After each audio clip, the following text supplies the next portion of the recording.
On the news, House of Reps Committee on Pension reminds pension fund administrators on the need to comply with corporate social responsibility law.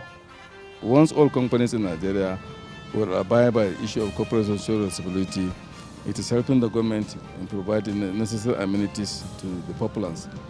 Public Accounts Committees of West African states declare open 11th Conference on Strengthening Oversight of Public Debt and Deepening Fiscal Discipline. While it is widely accepted that public debt remains a vital instrument for financing development, especially in emerging economies, it must be emphasized that such debt must remain sustainable, transparent, and justifiable. Plus, Senate replies Senator Natasha that it will review her resumption as soon as the judicial process on the matter is concluded, just as PDP kicks.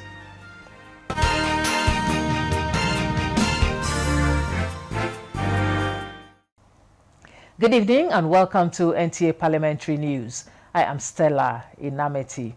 We begin the news as the House of Representatives Committee on Pension is reminding pension fund administrators on the need to always comply with the corporate social responsibility law as provided for by the Act guiding their operations. Committee Chairman Hussaini Mohammed Jallo stated this during an engagement with the Management of Pension Transitional Arrangement Directorate to appraise last year's budget performance. National Assembly correspondent Issa Mohammed has more.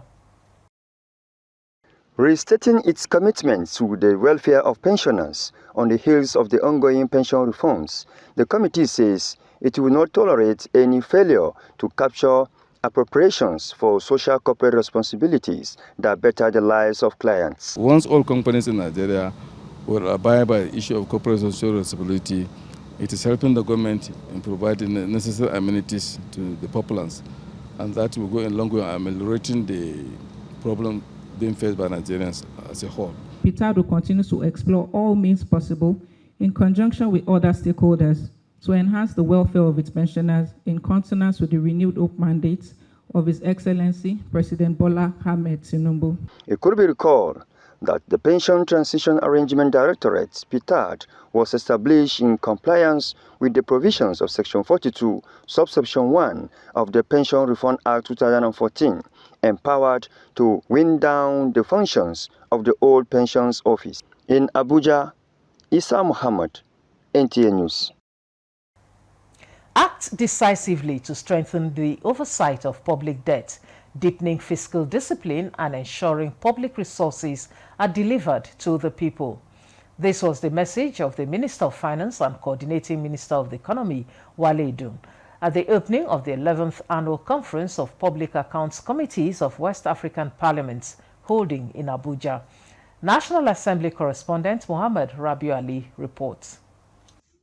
Data from the National Bureau of Statistics, Nigeria's domestic and foreign debt at first quarter 2024 stood at 121.67 trillion naira, indicating growth of 24.99% on quarter basis. In line with this development, Nigeria is leveraging on the WAPAC conference to chart the way of addressing debt surge in the member nations. Rising debt levels,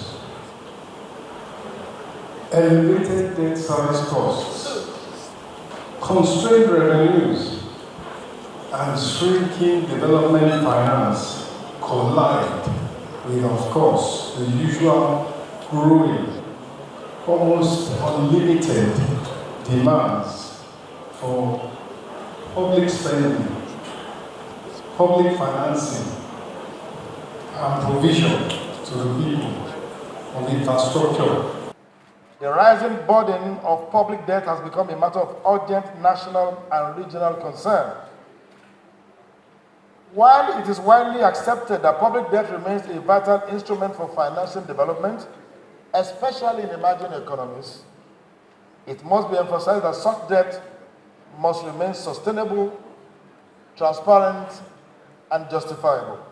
Other participants stressed the need for strong parliamentary oversight in the pursuit of vital goals as West African nations grappled with severe fiscal pressures of public debt. I urge us all to see this as a fundamental responsibility to ensure that our debt framework are transparent, accountable, and sustainable for the benefit of present and future generations. Public debt, when managed prudently, can be a tool for growth and prosperity. Yet, when left unchecked, it becomes a burden that erodes economic stability and threatens the welfare of future generations. It is expected that meaningful outcomes will emerge where nations will be freed from the weight of unsustainable debts and align with the needs of citizens. From the National Assembly, Muhammad Rabiu Ali, NTA News. Now to talk more on the 11th Annual Conference of Public Accounts Committees of West African Parliament is the Vice Chairman of the Nigerian House of Representatives Committee on Public Accounts, Jeremiah Umaru. You're welcome to Parliamentary News. Thank you very much. Now, what are the insights so far from the ongoing discussions of this conference? The 11th Annual Conference of West African Association of Public Accounts Committee. It's it's ongoing at the moment. We started from Monday and up to now the program is on. And the theme of this year's conference is strengthening the public debt and of course the role of the public accounts and finance committees, and also in the House we have loans debts committee, our role. And we have heard from different resource persons, we have heard from different countries how they've been able to go around this and so far. And it's actually a very burning issue around the West African countries, and if you will put the African nation as a whole, and you agree with me that yes, debt is not it's not a bad thing on its own, but the application and the proper management of it is actually what is more critical for us as a parliament. We look at the oversighting of these borrowings, looking at even the agreement, because we from what we have learned, even the agreement, some of the agreement are not well defined. You know, yes, we're borrowing to tackle capital projects and so infrastructure and so on and so forth. This is a normal thing everywhere globally, and but the issue is how well are we aware of the agreements, how well as a parliament do we oversight this loan, and to ensure that the application, the proper application and management of it is done properly. And also on the part of the audit, the Auditor General for the Federation, how well is he carrying out the audit of this debt? The DMO, the office responsible for these borrowings, how well are they keeping record, track, agreement, and so on of all this? So these were some of the things that, or part of the things that we discussed. We look at different cases, scenarios, Nigeria, Ghana, and so on. All these were issues that were discussed from Monday till now, and the discussion is still ongoing. Borrowing should be positive for capital and infrastructure. What is the Parliament doing to ensure there is transparency and accountability? So while I agree with you that yes, borrowing is a normal thing, the management, the proper management of this monies is what is critical. And for us as a parliament, and of course members of the Public Accounts Committee, we have done a lot of recoveries here. The reason why government borrow is because there are shortfalls in revenue. And part of the things that cause these shortfalls are leakages in the system, leakages in, you hear one agency saying they have generated trillions of naira. If you look at the account, these trillions are not in the account. So you begin to wonder what is happening, you know.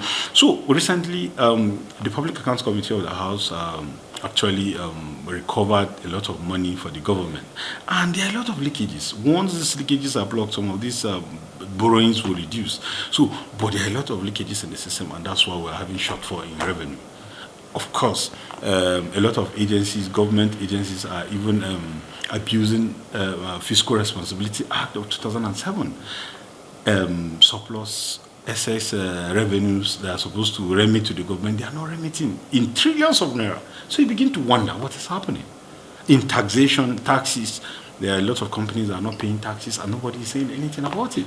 So, of course, that's why because government needs to work, and that's why government is borrowing. And for us as a parliament, I think we need to do more in ensuring that some of these monies that are being borrowed are applied rightly.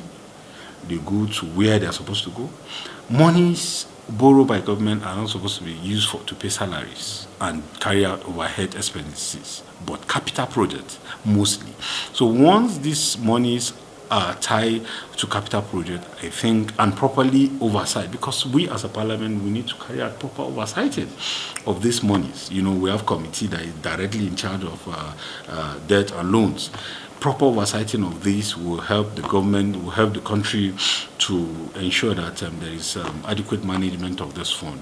Also, Office of the Auditor General needs to carry out proper audits on some of these borrowings that is being done.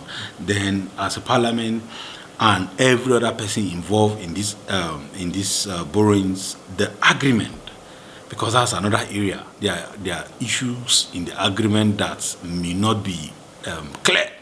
There should be proper understanding of the agreement of what we are borrowing and where we are borrowing from.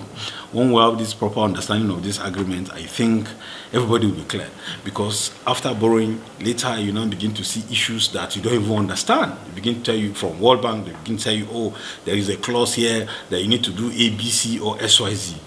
Man, we need to really look at it very critically. DMO, Auditor General, the National Assembly, Parliament needs to look at it very critically before some of these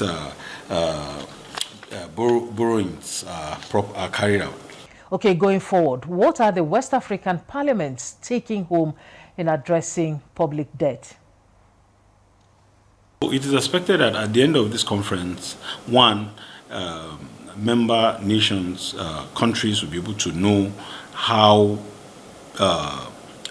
to oversight the public debt, how to ensure that the right thing is done to ensure that there is proper accountability in the way and manner public debt is being managed. Also, we expect part of the outcome is we're expecting that Auditor Generals of nations should be able to know what to do at any point in time to audit the debts, to audit the borrowings made by government, you know, and also the capacity of the parliament to be able to oversight agencies responsible for this borrowing, because once this is not in place, at the end of the day, we'll just be borrowing and we don't even know what we're borrowing for. We don't even know what we're doing. But like I said, borrowing is supposed to be tied to projects. There should be a plan before even borrowing. There should be a plan for the purpose at which we're borrowing, and there should be proper oversighting of this borrowing. So once this is done, you know, I don't think borrowing it's negative on its own, but let there be proper management of this fund, basically. Thank you for your insights, Vice Chairman, House of Representatives Committee on Public Accounts, Jeremiah Umaru. Thank you.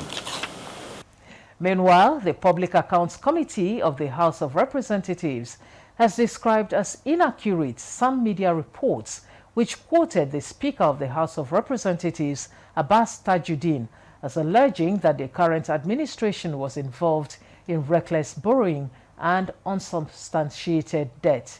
The committee clarifies that the Speaker, represented by Majority Leader of the House, Julius Ihonvere, at the West African Association of Public Accounts Committee Annual Conference, did not criticize Nigeria's debt profile. Instead, it says the Speaker charged members of the Public Accounts Committee from West African countries to deepen their oversight of public debt expenditure in order to ensure that there is value for money. In another development, the Green Chambers Committee on Land Transport has asked the Minister of Transportation, Saidu Al-Khali, to appear before Parliament within 48 hours over the recent derailment of a Kaduna-bound train conveying 618 passengers. At a scheduled investigative hearing attended by the management of the Nigerian Railway Corporation, members of the House Committee expressed concern over the minister's absence. The lawmakers unanimously resolved to suspend the probe until the minister appears in person to respond to questions regarding the train derailment.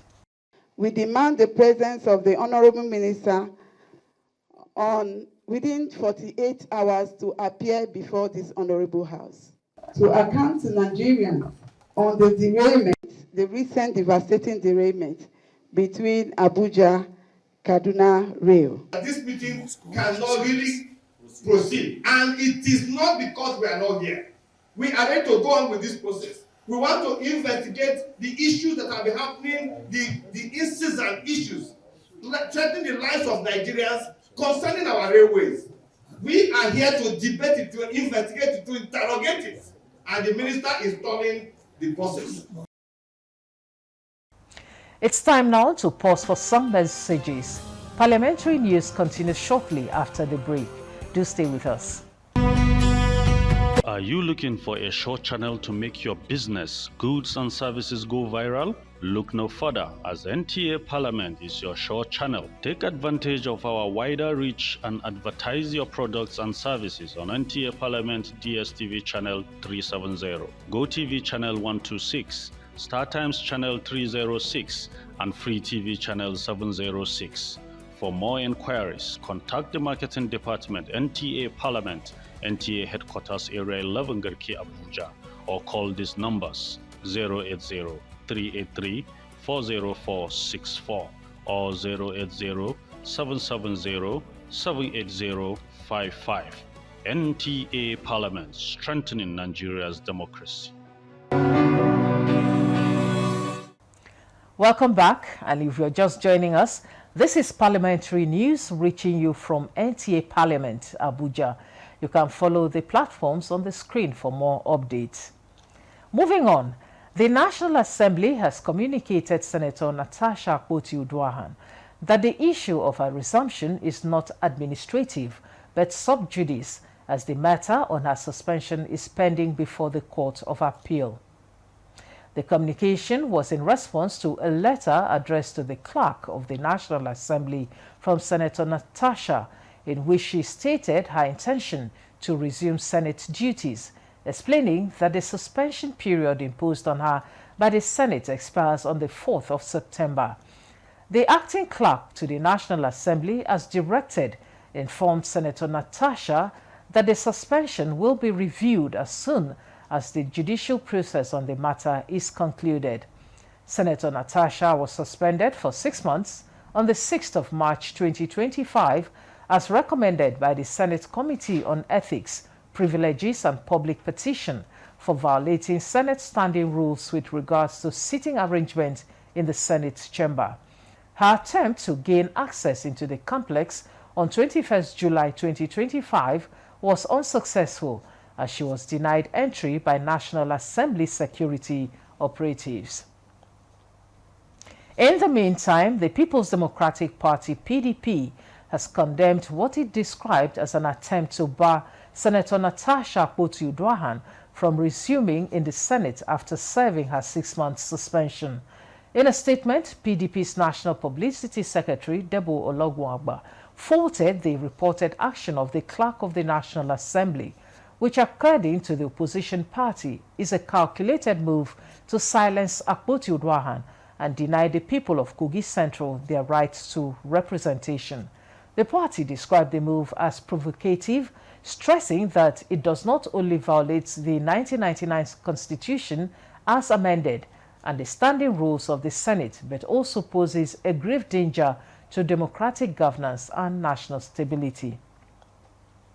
In Asaba, the Delta State House of Assembly has dismissed a petition on an alleged unlawful premature retirement of one Silver Line Oristere Ojo from the service of the College of Education Warri for lack of merit.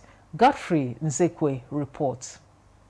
The House Committee on Public Petitions, led by the chairman Matthew Omonade, presented its report on the alleged unlawful premature retirement of Sivalin Orisharenejo from the service of the College of Education Warri. The committee's report detailed the investigative hearing, the petitioner's case, respondent's submission, committee's findings and recommendation, which was thereafter adopted after unanimous support from members of the House.